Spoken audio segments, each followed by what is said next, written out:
Bom dia, família linda de Deus. Eu estou muito feliz de estar aqui com você hoje. Mais uma vez. Estamos de casa fechada. As portas estão fechadas mais uma vez. Essa segunda onda de pandemia parece que chegou um pouquinho mais perto da gente. Minha mãe pegou recentemente, meu padrasto, meu barbeiro, alguns amigos. Isso deixa a gente um pouco triste. Só que eu estou muito feliz porque esse canal aqui está crescendo muito para honrar e glorificar o nosso Deus. Eu fico imaginando nossos irmãozinhos lá no passado, em 1896, quando se juntavam aqui nas suas casas, aqui em Curitiba, e foi expandindo, até que em 1966 inaugurou aqui na Alameda Carvalho esse templo com mais de 1.000 pessoas podendo se alocar presencialmente. Mas expandiu, até que em 2010 esse templo cresceu com uma capacidade de 2.200 pessoas, só que hoje está vazia.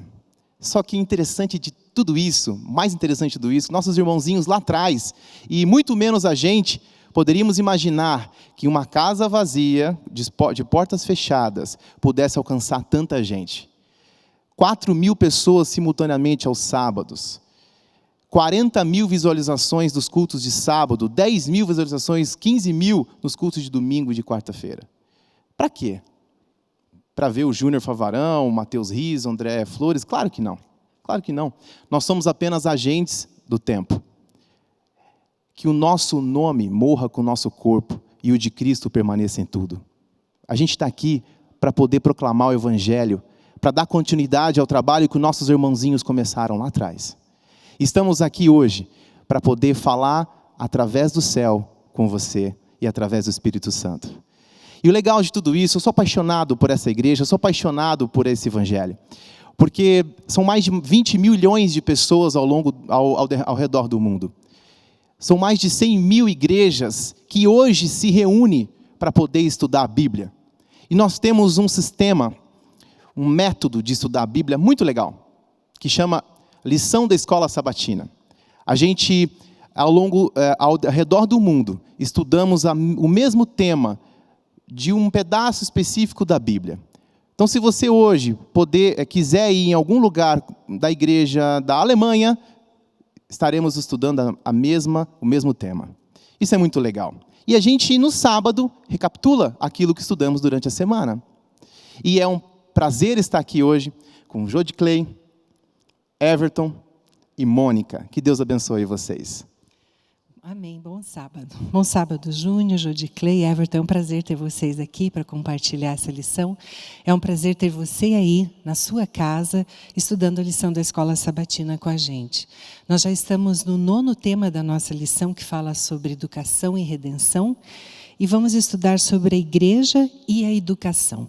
Só que antes de iniciarmos esse estudo, nós vamos pedir a direção de Deus. E eu peço que o Jodi faça uma oração para a gente, por favor. Pai querido, nós te agradecemos a bênção e o privilégio de estarmos na tua casa nessa manhã. Que o tema proposto para esse dia, educação e redenção, edifique os nossos corações. Pedimos que o Espírito Santo nos batize nesse momento, que possamos ser transformados em homens e mulheres segundo o teu querer. Fica conosco, Pai, nos abençoa nesse estudo desta manhã. Nós te pedimos essa bênção e esse cuidado, em nome de Jesus. Amém. Amém. O autor aqui da nossa lição, ele começa enfatizando que desde os tempos antigos as pessoas já se unem para estudarem a Bíblia e para terem mais conhecimento, né? Tanto em lares como em sinagogas, em igrejas, em templos. Sempre foi o objetivo das pessoas saberem mais. E é uma coisa muito interessante na nossa igreja que existe o incentivo de se fazer perguntas, não é? De a gente indagar, saber mais, se aprofundar. Isso realmente é uma coisa muito saudável, né? Porque a gente não pode simplesmente pegar como pronto uma mensagem que uma pessoa nos apresenta e a gente não for atrás e conferir e se aprofundar. Isso é uma coisa que a gente tem tentado fazer da mesma maneira que todos os sábados, até com o estudo da escola sabatina, é o que a gente está procurando fazer, né? E é uma coisa assim muito interessante, porque não é porque estamos aqui é que a gente saiba mais ou saiba, né? Não é isso. A gente também está procurando esse crescimento. E a gente tem estudado esses temas aqui que a igreja nos propõe, para que nós possamos nos aprofundar nesse conhecimento e colocá-lo em prática, porque não adianta a gente estudar e não colocar em prática aquilo que a gente está aprendendo, né? Everton, a primeira coisa que o autor aqui ele fala, está falando da verdadeira educação, e eu achei muito interessante ele dizer aqui que não adianta a gente ter todo esse conhecimento e, por exemplo, não tratar bem o nosso próximo, que daí cai tudo por terra, não é isso? Então, na verdade, faz todo sentido essa reflexão, né? Porque quando a gente detém um conhecimento que ele é muito importante, né? Um conhecimento teórico, quando a gente pensa ali em a questão do juízo investigativo, a questão do grande conflito, que ali a gente tem um entendimento de Apocalipse, que não é um livro simples, né, de você interpretar. E quando você pega tudo isso, todo esse conhecimento, e não consegue traduzir isso com empatia, com relacionamento, com interesse em levar para o próximo, né, esse conhecimento, a verdade é que não faz sentido, né?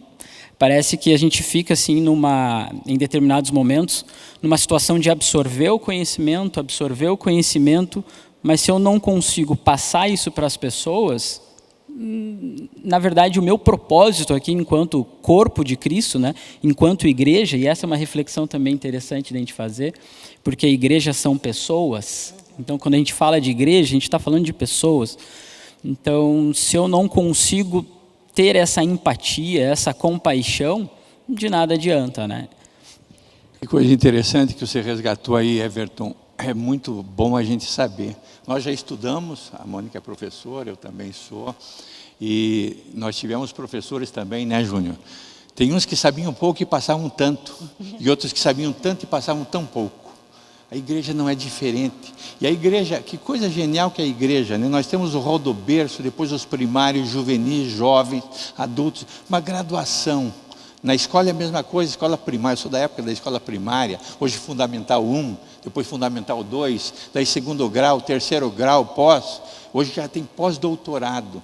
Mas o Everton falou uma coisa interessantíssima, não adianta nada a gente saber se a gente não transmitir, né? Torna-se totalmente ineficaz, né? Porque hoje nós precisamos de coisas práticas. Veja, nós estamos vivendo a pandemia, e nós aprendemos uma coisa, o ensino pode ser à distância. Sim. Veja, em 1 ano as universidades não pararam, o conhecimento continua, o mundo continua, os pesquisadores já estão quase no finalzinho da vacina, porque é conhecimento. E eu gosto, quando a Mônica falou, eu me lembrei de um texto da palavra, no Novo Testamento, que diz, examinai as Escrituras. Nós temos que examinar as Escrituras para achar a verdade. Por exemplo, quando a gente tem alguma coisa para fazer, quando a gente é convidado para um casamento, para uma formatura, a gente se prepara, né? E na lição é a mesma coisa. Eu, cada vez que eu sou convidado para passar a lição, para completar, eu levanto cedo. Hoje eu levantei às 5 da manhã. E estava orando pelo Júnior, pelo Everton, pela Mônica, pelo Denison, pelo Duda, pelo André, por todas as pessoas que estarem aqui. Por quê? Porque nós fazemos parte de uma comunidade. E alguém já falou que o vínculo mais forte de uma corrente é o seu elo mais frágil. Então nós temos que orar uns pelos outros, ajudar uns pelos outros. Por quê? Porque no céu nós vamos chegar juntos e nós seremos irmãos e iguais. E temos que começar a vivenciar isso aqui. Uhum. E como é importante a gente ter uma harmonia entre esse conhecimento e o nosso estilo de vida, né? O nosso estilo de vida, a nossa maneira, fala muito mais alto do que as nossas palavras, né? Everton, aqui é uma coisa que a gente aprende desde pequenininho, que o cristão, ele tem que ser luz. Explica isso para a gente, por favor. Então, na verdade, quando a gente quando a gente lembra, né, e reflete sobre aquilo que Deus esperava das pessoas, né, do seu corpo, né, daqueles que aceitaram o chamado, na verdade Ele esperava que a gente levasse luz para as pessoas, mas isso na verdade é o conhecimento, né? Então a gente precisa na verdade levar para as pessoas a esperança que elas não têm, né? Então nós carregamos a responsabilidade e a graça e a dádiva de ter o conhecimento da palavra de Jesus, né? Então, em várias situações difíceis de lidar, no dia a dia mesmo, situações práticas, quando a gente lembra, né, e resgata aquilo que Jesus falou para nós através da Bíblia, a gente tem a responsabilidade de levar isso para as pessoas, né, e tirar elas daquela escuridão, daquela incerteza, daqueles medos que norteiam, né? Então, uma coisa que eu achei assim muito interessante na lição, e dá para a gente resgatar até, na parábola do bom samaritano, quem passou pela pessoa, pelo que estava caído ali, e de fato estendeu a mão, em tese não eram aqueles que deveriam ser luz. Mas a empatia, a compaixão, que são sentimentos que a gente já colocou aqui, falaram mais alto. Então, a luz, em dado momento, a luz ela vai se refletir em conhecimento teórico mesmo. Mas em muitos momentos a luz ela é uma ação. Ela é a ação de estender a mão, de dar um sorriso, de se importar. Então, esse é o nosso papel. Já pegando esse gancho aqui que o Everton falou, Jodi, essa luz nos dá uma obrigatoriedade de sermos discípulos, né? Como é que a gente pode ser discípulo, então? Incrível. Quero voltar só um pouquinho. O Everton está sendo muito feliz, aliás, abençoado, o que ele está colocando aqui. Quando Deus criou o mundo, ele falou, fiat lux, faça-se a luz. A primeira coisa que ele fez foi a luz, porque as trevas fogem da luz, né? E aí, a ideia, e eu queria também resgatar a história do samaritano. Eu até anotei nessa manhã em casa, que quando ele foi passando, aconteceram 4 momentos muito especiais. Ele passou perto, ele viu, ele se compadeceu, ele cuidou e ele tomou providências para que a vida dele fosse mais confortável. Isso é ser discípulo. Porque ser cristão todo mundo é. Gandhi já dizia com muita propriedade, eu seria cristão se não fossem os cristãos. Porque ele cresceu na Índia e estudou na Inglaterra, onde todo mundo era cristão, mas aquele cristão anglicano, faz de conta, de aparências e tal. Nós temos que andar a segunda, a terceira, todas as milhas necessárias. Por quê? Hoje de manhã eu estava ouvindo um pastor muito contestado na nossa igreja, tão contestado que hoje ele mora nos Estados Unidos, mas ele estava passando a lição e o olho dele brilhava, como o brilho teu, Mônica. Por quê? O brilho teu porque pessoas que têm Deus no coração, nós precisamos disso. E eu conto sempre uma história. Eu trabalho no governo há 40 anos, e quando o governador era o Jaime Lerner, em 97, eu ia ao palácio todos os dias.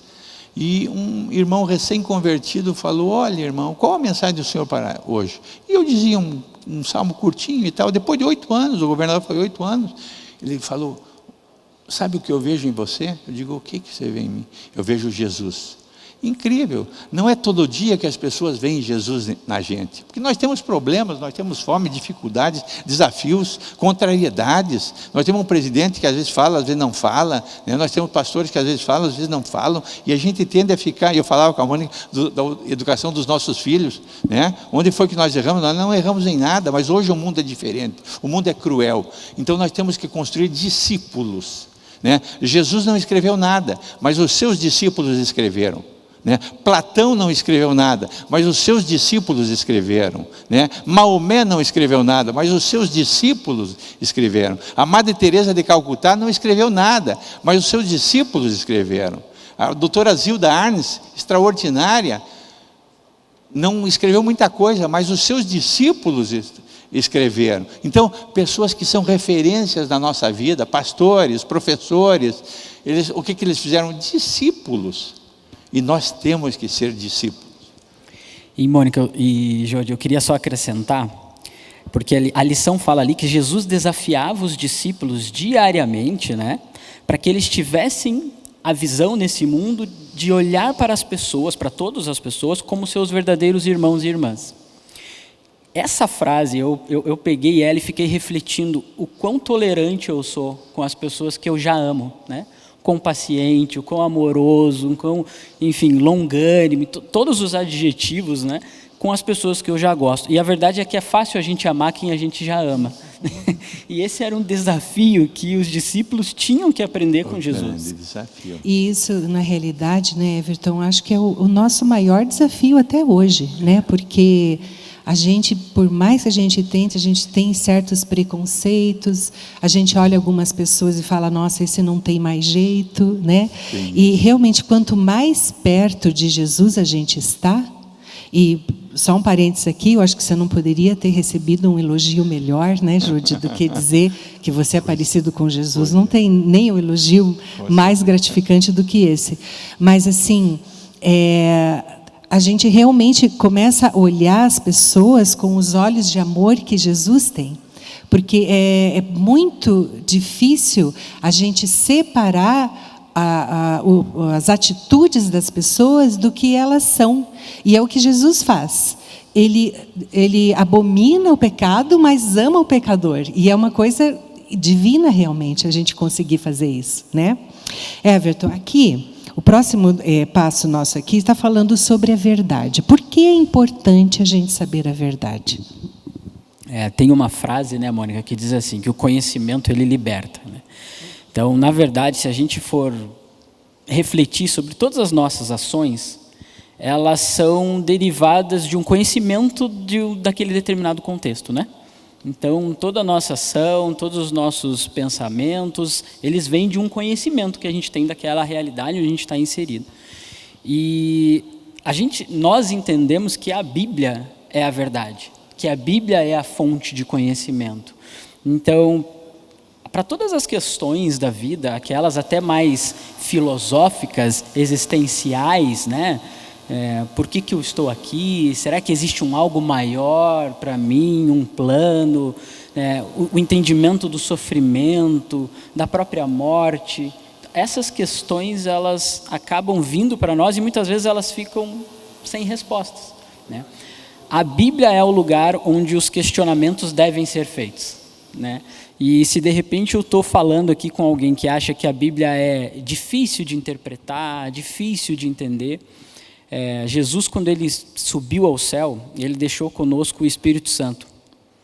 E o Espírito Santo, ele é um presente, assim, porque ele clareia, ele traz o esclarecimento, a luz que a gente tem comentado aqui. E ele nos ajuda a entender e a buscar essas verdades que a gente precisa, né? Andando um pouquinho mais, a verdade, o que é verdade, foi o que Pilatos perguntou para Jesus, né? O que é verdade? E todos nós, no mundo pós-moderno, eu estava ouvindo Nastrini agora de manhã, ele estava comentando, né? E ele dizendo, no mundo pós-moderno, todo mundo tem uma verdade. E aí o pastor Vinícius Mendes, que é um brilhante pastor que nós temos na casa hoje, ele falou, olha, eu tinha uma amiga minha na pós-graduação que ela dizia, eu tenho a minha verdade. Todos nós temos as nossas verdades. E lógico, em função das nossas verdades, nós escolhemos o resultado das nossas escolhas. Eu agora na pandemia, eu resolvi fazer uma coisa diferente, Mônica. Eu resolvi ler a Bíblia inteirinha de novo. Eu já tinha lido dezenas de vezes, eu aprendi a ler com 3 anos, eu aprendi a ler na Bíblia, com 3 anos de idade, imagina. E aí eu fui lendo capítulo por capítulo, 1189 capítulos. E cada capítulo que eu achava, eu lembrava de alguém. O Salmo 23, por exemplo, eu pus o teu nome lá, Mônica. Eu pus o nome e orava pelos meus amigos. Eu orei por 1189 amigos, Júnior. E 1189 famílias. Por quê? Nós temos que orar uns pelos outros. E a verdade, nós temos que ser verdadeiros, né? O teatro grego começou com a máscara, né?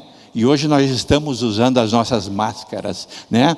Quantas vezes ao longo da vida, o Bulhon, quando ele revolucionou a pregação na igreja adventista, ele falou, pois você passa a vida inteira, a semana inteira como lobo. Aí chega no sábado, você põe a tua veste de ovelha e vai para a igreja, né? E não é assim que tem que ser. Nós temos que ser verdadeiros. Eu queria ser médico. Fiz 5 vestibulares e não passei em nenhum, Mônica. Daí fiz os outros 5 e passei em tudo. O primeiro que eu passei foi direito. Por que eu fui fazer direito? 2 coisas que eu perseguia na minha vida: justiça e verdade. Persigo até hoje, mas sigo procurando. Por quê? Porque quando a gente conhece a verdade liberta. E a verdade expressa e impressa na palavra de Deus, liberta plena e totalmente. Amém, isso mesmo.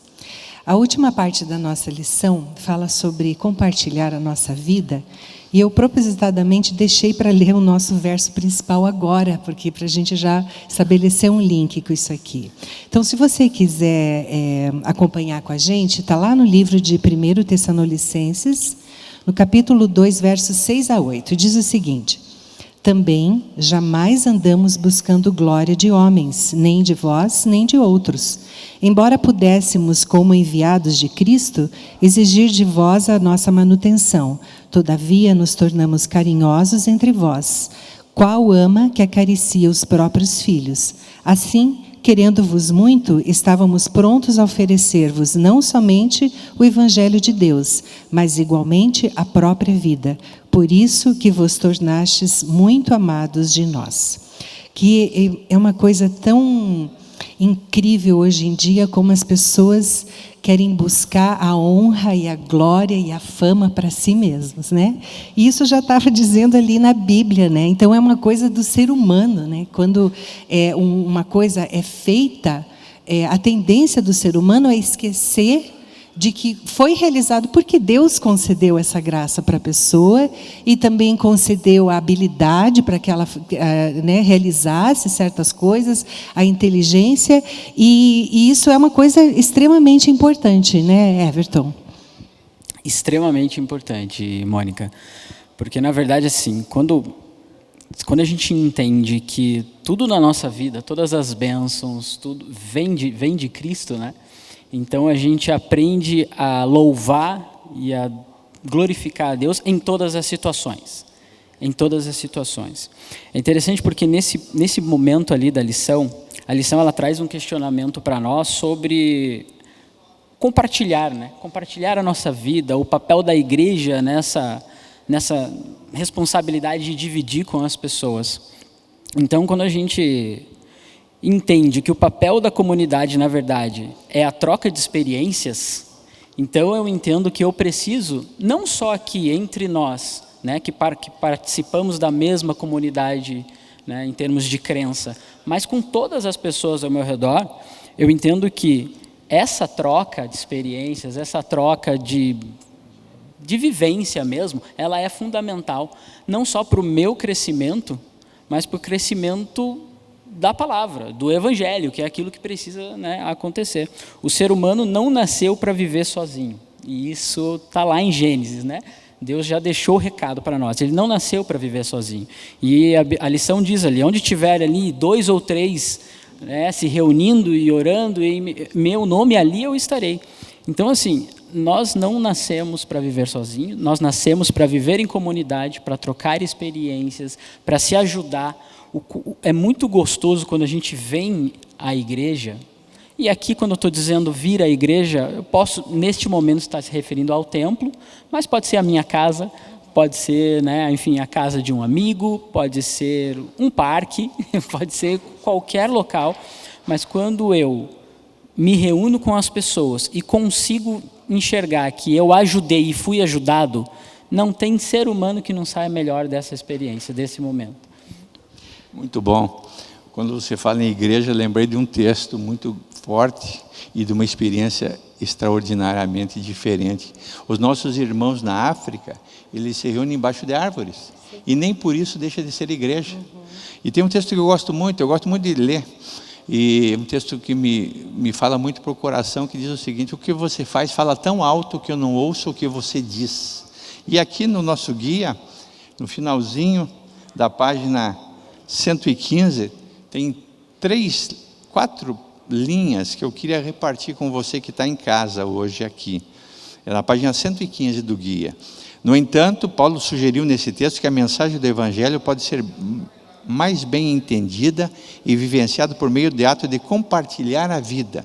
Nunca devemos nos esquecer que as pessoas observam atentamente para ver o que a nossa vida ilustra e a mensagem de graça encontrada na Bíblia. Eu trabalhava num local e o meu chefe falou: olha, você estudou na Faculdade de Direito de Curitiba, meu filho também estuda lá, e na sexta-feira à noite o professor está tendo algumas dificuldades lá para ele, e eu queria que você conversasse. E o professor foi meu padrinho de casamento, um dos melhores professores de direito penal que tem no Paraná. E ele chegou e falou: Jode, você eu dispensaria, eu te conheço, mas esse menino, ele sai daqui, mas vai para a balada. Quer dizer, veja, teoria maravilhosa, prática zero. E nós não vamos falar mal desse menino, porque nós, em algum momento, nós fazemos a mesma coisa. Às vezes as atitudes que nós temos, ainda mais essa semana em casa, nós tivemos um problema doméstico, eu e a Rose, e eu sempre digo isso: meu bem, nós entramos na vida do outro para sermos felizes. Então, a hora que a desinteligência sai, ou melhor, que ela chega, e a razão sai, a gente deve fazer isso. Nós estamos na igreja para sermos felizes, e mais do que isso, fazermos as pessoas felizes e compartilhar conhecimento. Eu trabalho no serviço público e às vezes eu sempre tive como princípio tratar bem as pessoas. E às vezes as pessoas saem e agradecem: olha, muito obrigado. Eu digo: não, é a minha obrigação. O nosso trabalho, nós somos servidores públicos. E nós, enquanto cristãos, também somos irmãos e temos que compartilhar. Isso mesmo. Júnior, compartilha aí então com a gente, os nossos amigos aí da internet. Sabe, vocês estão falando aqui sobre compartilhar, e o fenômeno que aconteceu nesse período agora foi justamente você compartilhar o que está acontecendo aqui. Então eu te faço um convite agora, para além de você estar recebendo, talvez você adventista desde muito tempo, está acostumado com as músicas boas e conteúdos maravilhosos e bons que a gente tem, graças a Deus. Só que tem muita gente que não tem acesso a isso. Então compartilhe.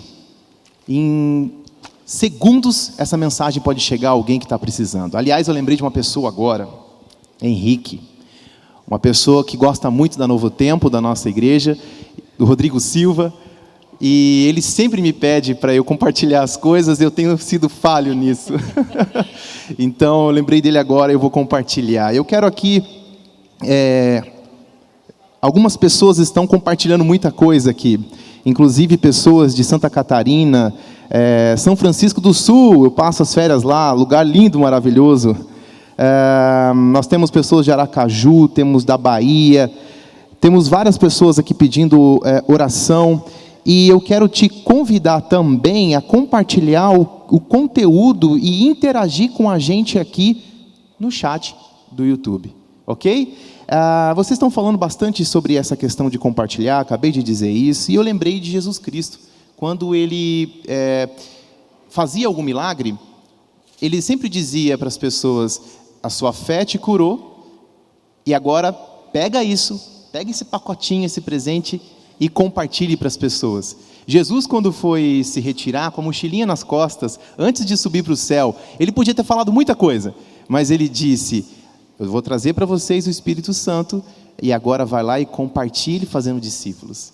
E é isso que a gente quer que você faça também, além de interagir, compartilhar. Um grande abraço para todos aqueles que nos assistem. A gente já está chegando ao final da nossa lição, e para encerrar, eu queria começar com você, Everton. De tudo aquilo que você estudou durante essa semana, o que você gostaria de destacar como ponto alto para você pessoalmente? Vamos lá, Mônica. Na verdade, assim, primeiro destacar que quando a gente fala de igreja, a gente está falando de mim. Então eu tenho essa noção e essa responsabilidade de que eu sou a igreja. Então é preciso eu realmente ser coerente com aquilo que eu acredito, mas mais do que isso, né? A gente precisa entender de fato que o mestre, né, Jesus, na semana passada a gente estudou sobre o professor Jesus, então, que ele espera de nós, na verdade, que a gente compartilhe o amor, que a gente tenha um olhar mais empático, com mais compaixão, né, sem julgamentos para com as pessoas, com todos. Então, essa educação, na verdade, cristã, ela precisa ser prática. Em algum momento, eu vou precisar colocar ali à prova os meus conhecimentos da Bíblia, pelos mais variados temas, muitos complexos, doutrina do santuário, juízo investigativo, enfim. Mas o primeiro contato, ele tem que ser um contato, assim, aberto, um contato de amor, um contato, assim, de quem realmente se importa, se preocupa com o próximo, né? No sentido mais, assim, como é que eu posso dizer, do sentimento mesmo da palavra. As outras coisas vão acontecendo a partir disso. Isso mesmo. E para você, Jorge? Você começou com igreja, eu quero completar. A igreja vai ser sempre aquilo que você estiver disposto a fazer.